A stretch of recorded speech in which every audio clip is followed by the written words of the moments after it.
What's up, everyone? Welcome to the Mindful Muscle Podcast. We got Jake Parker here and Paul Klingon, your host, and we're going to dive into Cal Newport's Deep Work Rules for Focused Success in a Distracted World. Jake, how's it going, man? Doing well. I got back from Colorado yesterday, so I'm very sunburnt from being up on the mountain, but I'm doing well. I'm happy to be here. Yeah, you definitely got the goggles and the red nose and red hmm cheeks, and it looks Yeah, looks like it was a good it time. was it was very cloudy, so it's like, oh, I should probably be okay without sunscreen, but no, not so when you get up that close to the sun. Yeah, but it looks like you had a good time, and now you're back in, I guess, what, Nebraska? In Just Omaha, yep, ready three. to. Is it getting warmer there or no? It should be, but today's a really weird day because it's gonna hit like almost 90 this afternoon after being cold this morning, and so there's gonna be a lot of storms tonight. I think possibly some severe weather. Nice tornadoes. Sick. That'll be Tornado fun. Alley, All right, cool. If you guys don't hear from Jake, it's because he got swept away, sunburned, Twister. and then hit with the twister, the 1-2 punch that gets him. So, with all that said, let's dive into by the numbers real quick. So, the author, Cal Newport, and we've got listen time, 744 pages, 304 pages. I completed this back during quarantine, so 820, but it was released January 1st, 2016. Readability, 8 out of 10. It is a little bit dense, which isn't a knock, but it was just 8 out of 10 for me. And then rating, 9 out of 10. And Jake, you and I were talking right before we popped on. I think this book would maybe rate higher, or we would be more excited to go through it if we hadn't just read through 3 other books that were basically about the same thing. hmm Because it's been what 4 Hour Work Week was the last one, and the first two we did the one thing, and what was the other one? Now I'm forgetting. Yeah, it's escaping me, but we've covered this topic of focusing on the things that matter and that are important. But I think there's a couple nuggets within this book that will drive the point home. And he also has, from my perspective, a better take on how to just approach everything. He's a little bit more direct in terms of Yeah, what he recommends. yeah, a little bit more direct and actionable. Atomic Habits was the other one. Yeah, Atomic Habits. Um, Yeah.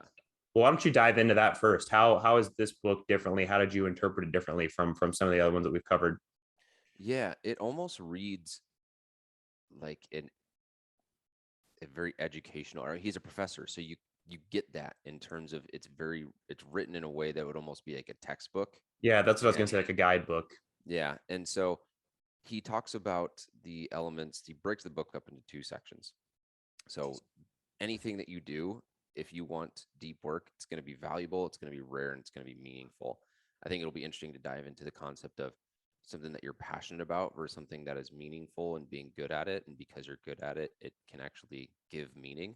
The other things that he has in it are the 4 rules. So work deeply, embrace boredom, quit social media, which will be an interesting one to dive into, and then draining the shallows.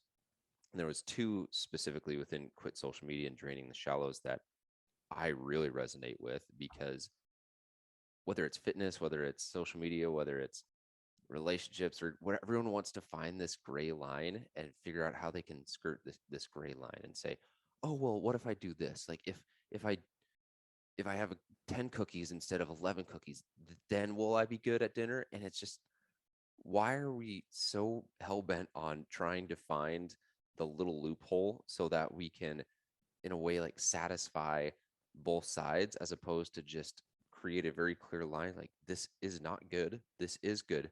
And I think, in a way, rigidity and black and white gets this really bad name, but when you look at something like social media, there's a lot of things that aren't good about it. And we Yeah, just want to say, oh, well, what about, 7 p.m. after a really hard work day? What about then? And so, anyway, we'll yeah, get into all that as we go through this. But his approach to social media and draining the shallows, I thought were 2 really important conversations for yeah. people It's that like want to that. achieve anything. It's like that myth of balance that we've talked so much about before. For me, readability 8 out of 10, rating 8 out of 10. It's a book I enjoyed, but again, like you said, when you've read this many productivity books back to back, it starts to be a little bit redundant. What I like most about this book is, again, how he approaches it in a very academic sense. So he has the productivity formula, and he talks about things that are very, as much as productivity can be, tangible. And he gives a lot of evidence for the points that he makes. I thought that the beginning of the book was really interesting about how he talks about the barriers to deep work in today's society, the feeling that you have to be always connected. I can't remember what he calls it, something like the black hole of metrics or something along those lines, where it's just so hard to quantify the importance of deep work. And especially what struck me, because I've thought about this a lot before, is the connection to the industrial society as far as wanting to look and stay busy versus actually being productive and getting deep work done. Often that feels a lot more fruitful, just because there's such a heuristic of what is it just appear that you're doing. If you're just someone in the office who, is looking like you're busy, unfortunately that does have a lot of power to it. And it's the kind of the antithesis of deep work. Yeah, you can see someone. I'm thinking back to my ad agency days where they're running from meeting to meeting to meeting, and their hair's a mess, and they're barely hanging on, grabbing some food as they go on the go. And you would look at that person and say, "Wow, Becky's such a hard worker. Look at Becky running around from meeting to meeting." But there's a difference between efficiency and effectiveness. We talked about that in the previous podcast as Mm-hmm. well. And I think the point, one of the first things, one of the first things he talks about in the first chapter is deep work is valuable. And it is because speed and doing things at an elite level are so rare. And Mm-hmm. so, in order to be able to do things quickly, you have to be in flow state. And in order to be able to do things that don't have a bunch of holes and fractures and fragments within them, you also have to be focused as opposed to just glossing over it. And so, those were kind of the two things that, like chapter one, chapter two, where it's deep work is valuable, deep work is rare. And in our society where we are basically being drowned in what I call shallow waters, the higher ups, the government, whatever you want to do with your tinfoil hat, they do not want you to do deep work. They do not want you to have deep conversations. They do not want you to do deep thinking. They want you shallow, busy, but shallow, so that you can never actually develop something or create something or connect at a level in which would be deemed deep work. And that would be very valuable and that would be very rare. And the more people fall into this trap of the metaverse and more Netflix type shows and all this stuff, it's going to become even more rare for someone to just do something very well, very fast, because they can focus and not be distracted. Yeah, and that's the main point he makes, is that you can, by emphasizing deep work, really put yourself head and shoulders above other people in your field or whoever you're competing against. And it is such a difficult thing, because I definitely agree. It's antithetical to just the American way, the capitalistic way. So much of our lives are just based around shallowness. And I guess this is just one of the many reasons I tend to like to wear the label of someone who's a-conventional, just because if you tend to always just fall in a line and get your cues for what's appropriate behavior from following the rest of society, you're going to end up in a place that's lost. And that doesn't stop just at the productivity angle, but think about fitness. If you just followed the mainstream's advice on fitness, you're probably doing yo-yo dieting. You're probably doing all or nothing type mentality. And so I think there's just a lot to be said for trying to be a-conventional, in the sense that you make up your mind on things for yourself. And this is something that deep work kind of hits on as well. Yeah. And to talk to that point about fitness and a couple other elements as well, the ability to do deep work, to get really good at something, to have that skill is ultimately what creates freedom for you. It's the ability to create structure and have some discipline and very strategically employ willpower so that you aren't overweight and reliant on pharmaceuticals and reliant on drugs and reliant on this big food that our government does not want us to be healthy. Our government does not want us to be financially free. Our government does not want us to have these things that would then no longer make us reliant on them. And so if you really want to create the life that you want, I was watching a video yesterday and someone asked Jocko, who's like military, discipline this. He's like, what if someone really just can't wrap their head around discipline and and employ it. He says, well, then they'll never really be free. And it sucks to hear that, but discipline equals freedom. The degree to which you can use deep work is the degree to which you'll be valuable, rare in a commoditized society, and do meaningful things. Otherwise, everything is just going to kind of look gray and be in the mush. Yeah. And another point to where there's kind of it's kind of antithetical, deep work is, because oftentimes someone might point to, or at least have the idea that these shallow things, being connected, being on social media, watching lots of shows, having lots of social interactions, you might jump to the conclusion that that is the easiest way to be happy, because it does offer some short-term enjoyment and some short-term gratification. But one of the really cool things about the book and the ideas he expands on in the first part is that really deep work is going to make you happier overall, even though it's difficult and it requires lots of planning and focus. Getting into that deep place and really discovering and uncovering things is a way to be a lot more happy and fulfilled than just giving into all those short-term desires that we have, which, yes, are going to bring you pleasure, but in a short-term way that's not near as gratifying as long-term deep work. Yeah. Well, it's like a deep conversation, a deep relationship. Those are going to be the ones that you get the most value and joy out of, not the person that you walk by every day in the hallway and say, hey, how's it going? And then they walk by and they say, hey, going good. You? And you say, going good. That conversation always cracks me up. Mm-hmm. So as far as just getting kind of more into it, one of my favorite quotes that I pulled from the book was, clarity about what matters provides clarity about what does not. So this is another one of the things that you and I have talked a lot about in this series on productivity, where saying no is just as important as what you say yes to. It's a lot more important than what you say yes to, because if you fill up your schedule with too many things that are unimportant and low impact, you're never going to have time to dig in on that deep work. So you have to be very strict on prioritizing is what that quote essentially says to me. Yeah, I had that quote as number 2 on mine. And to that point around clarity, a lot of times people see clarity, or I see clarity, and just to make it very tangible for people, clarity is going to happen when you don't have a ton of distractions, when you're doing very consistent intentional work around journaling, around meditating, and getting your mind to slow down to be able to untangle what's true and what's not. So when you hear clarity, you can't have clarity with a bunch of fog and a bunch of noise and a bunch of mush going on in your life. That means stop drinking so much. That means stop spending so much time on social media. That means disconnect from all the different stimuluses that your brain's trying to process, and allow yourself to slow down and hear what is actually important to you and what you actually want in your life. So real quick side tangent, because when I see that, I 100% agree, but just for the listeners, I want very tangible steps as to how to go create clarity. Now, I said that simply, it's hard to do because you got to go and eliminate all these distractions, all these things that we're talking about, but that's how I've been able to find clarity. That's how clients have been able to find clarity. Jake, to a degree, imagine Yeah.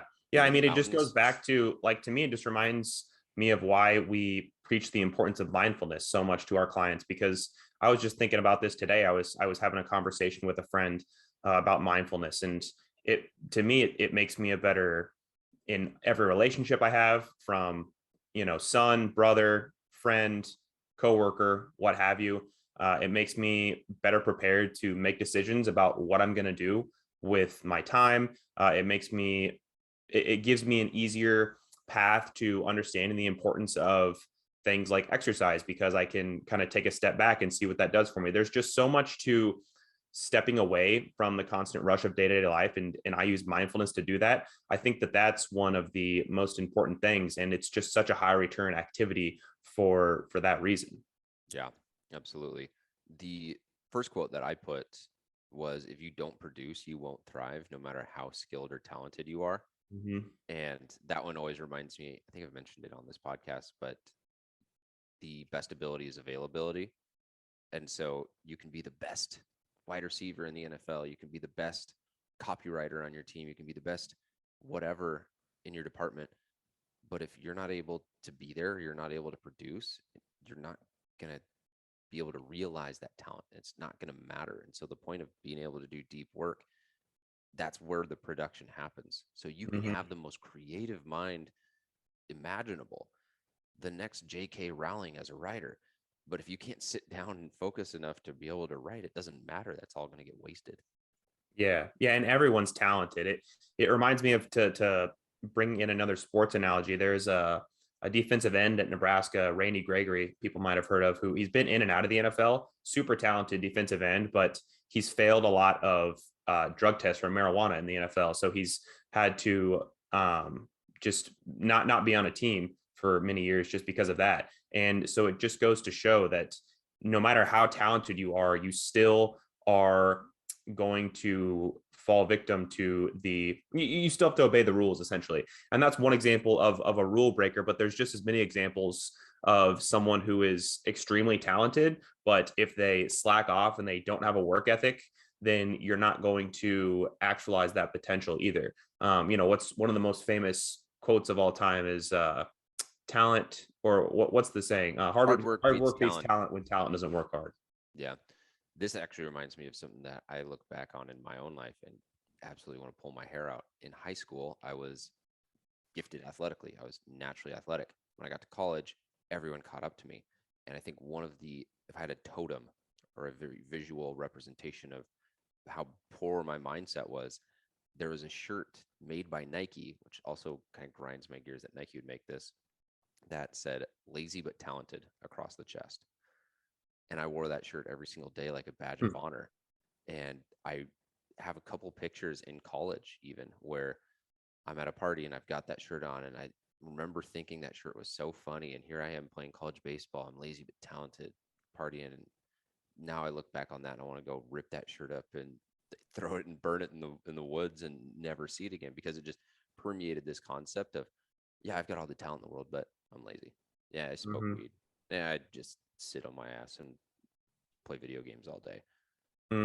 Yeah, I knew guys like that in my high school too, that they were like some of the best athletes, but they would constantly skip off season practices and skip practice and go party and what have you, and they were still the most talented person. But I think that even past sports, you can compare that to like intellectual pursuits as well, where someone who does really well in school and gets great grades and even maybe goes to college and has great grades is not going to succeed in a career just based on their intelligence alone. You have to develop habits and routines and the ability to work with other people, and eventually you're going to hit a wall. Talent is only going to be able to carry you so far, no matter what sort of talent you're talking about. Yeah, and this is something that I've had to come to terms with multiple times throughout my career and my life, is you expect to be at a certain point, and as you get older, I think looking back and watching like the Masters this weekend and seeing guys that are younger, or watching college football and seeing these guys that are literally 10 years younger. The point I'm getting at is there are people with less resources than what you have, and there are people that are younger than you are that are further along than you, and it's simply due to their ability to do deep work, stay focused, and how they spend their time. So I'm podcasting right now. There are people that are 5 years younger than me that have way bigger and better podcasts. It's not to say that I don't love this podcast, but they've done things differently. They've probably focused solely on that podcast and done nothing else, right? And it's not to say that I'm not going to continue to do this podcast or whatnot, but it's little things like that where how are people that are younger than you with less resources than you, further along than you? It really just comes down to this attention economy. Yeah. And this is kind of a diversion, but something that I think is really interesting from like a personal example from my own life is sometimes I guess the clickbait headline would be something like being athletic or fit as you grow up is a disadvantage. And I say that because a lot of the people that I know that were always in shape because they played sports, they were naturally athletic, they had naturally good genetics, they reach my age, like your mid 20s, and you don't have all those sports and you don't have anyone, maybe you don't have the accountability of a workout partner, or maybe you're on a team in college or whatever, and that ends. And then these people are out of shape and don't know why and don't know how to get back in shape. Whereas one thing I'm very grateful for, which I didn't appreciate at the time, but can only appreciate with retrospect, is I never had great genetics for body composition, for building muscle, for any of that stuff. So from a young age, I really had to kind of figure out what worked, because it was very important to do things optimally, because I couldn't just, like some of my friends, eat whatever I want, kind of train here and there. and look the way I want it to look. So there's almost an inherent advantage to not being the very best, because you learn from an early age that it takes a lot of hard work, and it takes being very specific and focused. Maybe you could say the same thing for a great musician. Someone is great at playing the guitar, great singer, and maybe they never have to work hard, versus someone who really loves that and is enthralled by that, but doesn't necessarily have the raw talent, so works so much harder just because they want to, achieve this goal or realize this vision that they have. Yeah, and I think that actually segues well into the topic of things being meaningful. And why I say that is because when you're young, you're passionate about piano, you're passionate about sports, you're passionate about things. So you do it because it's fun and you're naturally good at it. But what happens when two of those things happen? It's no longer fun and it's no longer something that you're naturally good at. And so you're 100% right in that someone that has it given to them almost a little bit more then has an even harder wall because they don't have the momentum of just constantly having to grind for every little bit. But then the other part of that too, and this is what he talks about, is don't chase a passion, get really good at something. That's going to be what's meaningful because you're able to derive meaning and more value out of that because it's something that you're good at. And it's because something you can get paid for and it's a meaningful conversation, whatever that is. But when you grow up playing sports and it's something you do because it's fun, well, what happens when it becomes a job? What happens when it becomes something you need to pay the bills for? And that's a very big distinction. And so it's, to your point, I think a good thing to have hard times. Mm-hmm. Yeah, and I mean, there's kind of two schools of thought where some people are, I guess, generally I would say like the academic space, but people like Tim Ferriss, people like Cal Newport, James Clear, they kind of have varied opinions on the importance of passion. Some will say that it's not important at all. And I think that that's like, to me, like I listen to a lot of self-improvement podcasts and stuff like that. And that kind of seems to be like one of the common things that people will bring up, is that passion isn't important. And it's more so cultivating hard work and working towards tough goals. And I agree with that, but I tend to side more on the follow your passion to some extent. That's not cut and dried advice that's always going to work. But yeah, Naval Ravikant has a quote where he says something along the lines of, do something that feels like play to you, but looks like work to other people. So I definitely believe in the value of hard work, but I also think that you should think about where your natural inclinations lead you. And maybe that also means something like, well, not probably no one's dream is to be an accountant, but if you are naturally inclined to be really good with math and numbers and you want a job that's going to pay well and can bring you some satisfaction, maybe that would be a good route for you. So I think that the extreme take that you might hear these days of don't follow your passion, that's not good advice. I understand where it's coming from, but I think that there's a lot to be said for just following your natural inclinations and thinking about what you're good at. Because again, it's like, think about the example of the musician. If you just pound your head against the wall and can't learn how to play guitar, maybe trying to be the next great musician is not for you, but maybe you can write books because you have the ability to write very beautifully, something like that. Yeah. I think more than there being two schools of thought, there's actually one school of thought, and it's a non-binary continuum. Yeah. And what I mean by that is that passion is a ball on a flat spectrum, and the perspectives that you're getting from people are simply people that are on different ends of the spectrum looking at that ball of passion and seeing it from their point of view. And what was required for them to balance that ball on that spectrum was to take a little bit further stance along that spectrum. Does that make sense? Yeah, for sure. For Yeah. sure. So when I see advice on social media, in a way, I like to say everyone's right and everyone's wrong. The job as the person receiving the advice is to have the awareness to understand where they are at on that spectrum and understand if they need to shift a little bit more left or a little bit more right to find the balance that is unique to them. Mm-hmm. Yeah, nothing is really cut and dried. It all comes down to specific experience and specific perspectives, and so that's a good point. I think that there's a lot of things you could say are on a continuum like that. Yeah. The other favorite highlight of mine from the book is when Cal's talking about the computer scientist Donald Knuth, maybe probably silent K. K-N-U-T-H, but he says at one point that on his website, he has something along the lines of, I don't have email. And he goes on to explain that his role is not to stay on top of things, which is characteristic of people that are constantly in touch, constantly checking their email. But he says, I want to get to the bottom of things. And so I like the way he phrased that. I don't think that I'd necessarily heard something like that before, where I want to get to the bottom of things. I like the way that rolls off the tongue. Yeah, that's a really good one. Similar quote as Tim Ferriss wrote. He was referring to Tim Ferriss, but develop the habit of letting small bad things happen. If you don't, you'll never find time for the life-changing big things. And that's a great example. Oh no, I missed the email. Darn it. Sorry. I just wrote 17 books because I'm not focused on Mm-hmm. your email asking for a birthday party picture or something like that. Mm-hmm.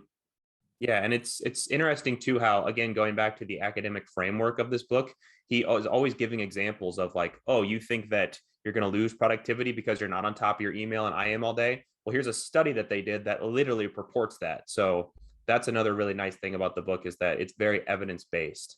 Yeah, and towards the end, he gives some really good examples of the 4 rules. So the Mm-hmm. 4 rules being work deeply, embrace boredom, quit social media, and drain shallows. There was the 2 stories of how Bill Gates, and then I forget the other guy's name, but the guy that would he'd book a flight to Tokyo so that he wasn't able to do anything other than write his book. And he would Mm-hmm. land in Tokyo and then fly back, and that's how he was able to write his book. And Bill Gates will just go to a cabin filled with hundreds of books and just sit in there and read and do absolutely nothing else. And those were specific examples illuminating how you can work deeply and embrace boredom. There's nothing else for Bill Gates to do in that cabin. There's nothing else to do on a flight to Tokyo if all you have is your laptop in front of you. Yeah. Yeah. Well, winding down here, I'm curious, you touched on the beginning that you wanted to get into the social media aspect of things. So as someone like me who lives a lot of their professional life on social media, how did you interpret the way that he talks about it in the book? Yeah, I think the way that he talks about positive and negative effects with social media is a really important lens to look through. And I'll give an example here, and I'll go on a tangent after that. But with Facebook is the example he uses in the book. The positive of Facebook is that you're connected. The negative is that it disconnects you and you spend a lot of time scrolling and wasting your time. So the question to ask yourself is, can you get the same connection? Can you still find meaningful conversations and relationships without Facebook? So look at the positives of whatever potentially bad habit, as I air quote, exist, and say, can I find that feeling without the downside? Is Mm-hmm. basically another way to look at it. So whether that's, oh, I need Netflix to wind down, I need Facebook to stay connected, I need Reddit to catch up on the news. Could you catch up on the news? Could you stay connected? Could you wind down without all of the negative effects of those platforms? And the answer is yes, you absolutely can.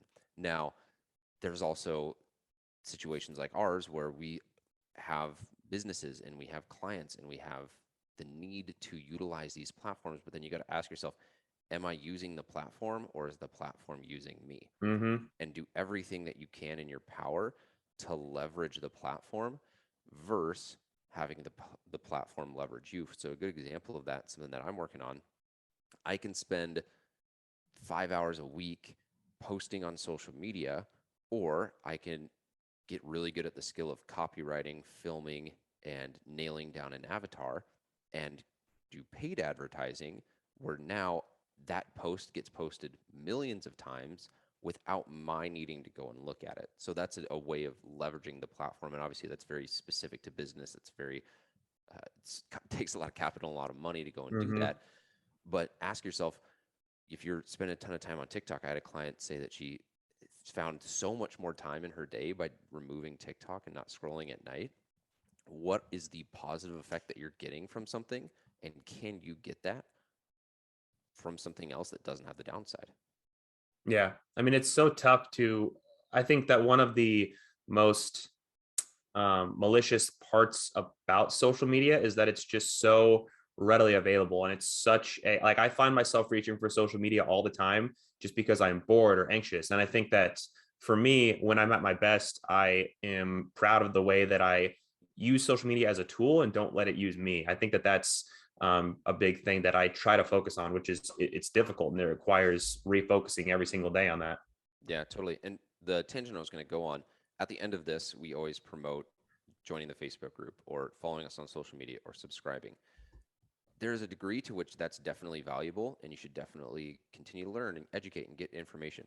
But if you're doing that because you know you have a change that you want to make, getting more information is the last thing that you need to do. You don't need more information, you need action. So if you're thinking, oh, I'm going to join the Facebook group to learn something that no one else has said before, I'm going to learn the secret of the magic pill is taking action.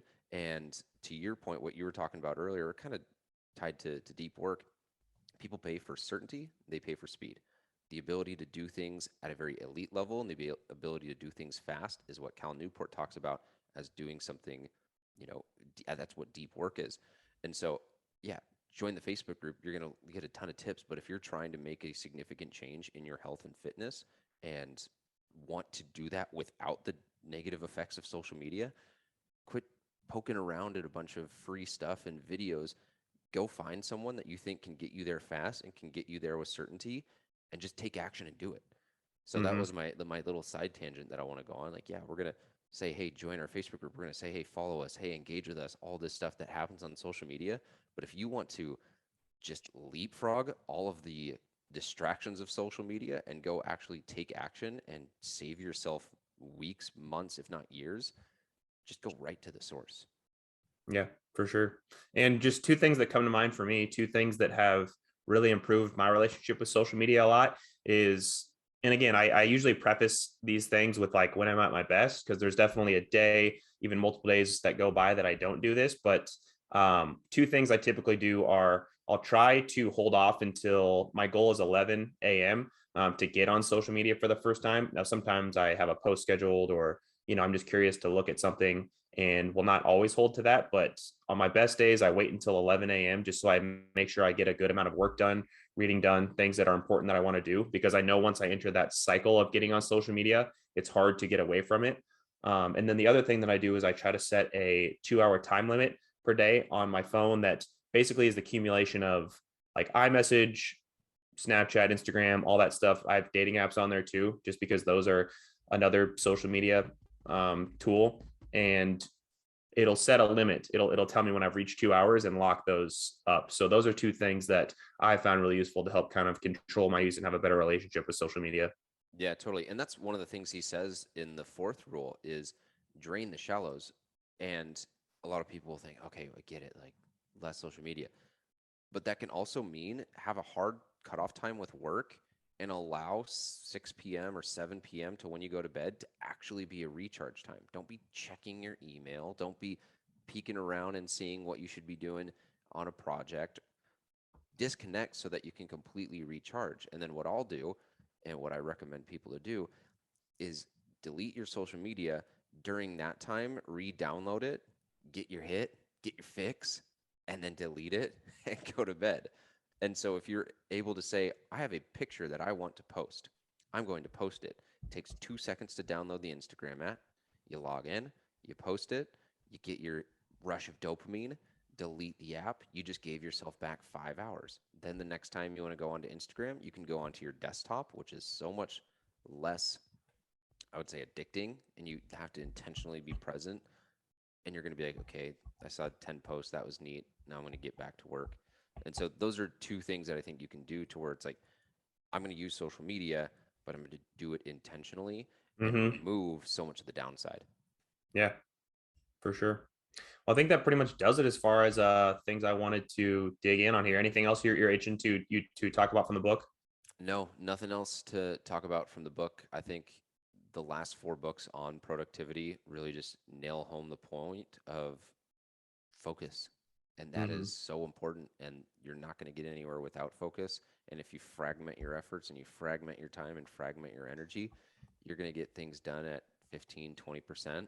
And the world doesn't reward 15, 20% production. And you're not going to be happy with the results when you put 15% into something that requires 100%.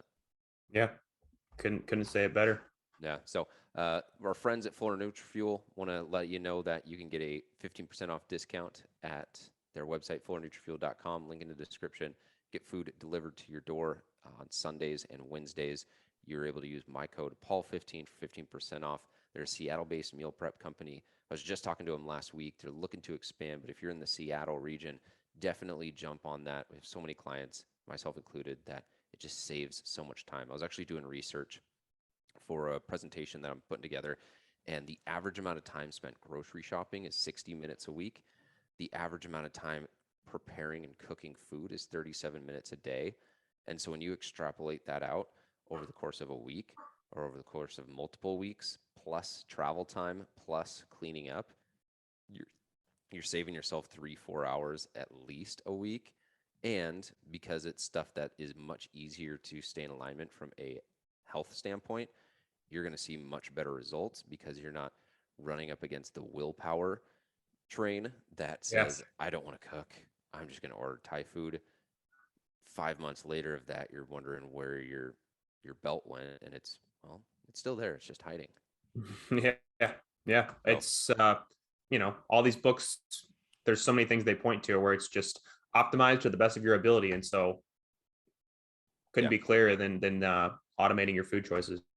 and it sounds robotic, but when you do more robotic things in the 70% of your life, it gives you that freedom for the 30% to do whatever you want and love life and enjoy life. So Yeah, I mean, you can bring it back to Jocko, right? He's the one who says that discipline equals freedom. So often, I think, especially if you have an artistic soul to any extent, which a lot of people that are interested in this podcast do, you tend to think that, oh, well, that's confinement, having routines. That's the opposite of freedom. But really, discipline and freedom go hand in hand. And the more you want to be a free thinker, and the more you want the ability to think creatively and to have open space in your life, you need to have hard limits. That's another thing that is kind of a paradox that you have to wrap your head around. yeah, I think people look at water or the wind and this flowing, I'm not going to be boxed in.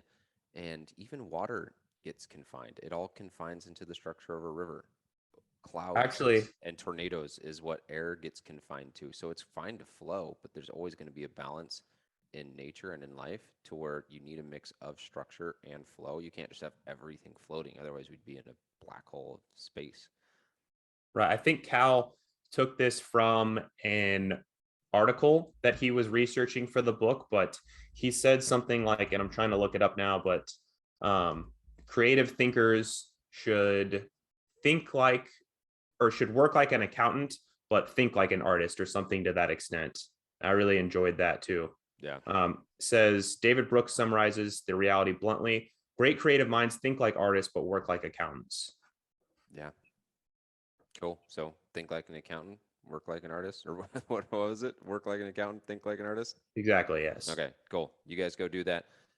We definitely got to wrap this up. We were almost out, and then I went on a random tangent. But Which want to will thank you. happen a lot. That'll happen a lot. Exactly. Want to thank you guys for listening to the Mindful Muscle podcast. We got a Q&A on Thursday, and I've got several interviews lined up as well. So you're going to be catching those on Saturdays as well, interviewing different people, entrepreneurs, peak performance coaches, people that have done awesome things in the athletic space. And they're just going to talk about their experience, how they're able to build the companies that they've built, the lives that they've built. So you guys are able to learn from people other than Jake and I on how they are tangibly creating lives filled with mindfulness, and a little bit of muscle. So catch you guys next time. Thank you for listening. Thanks, guys.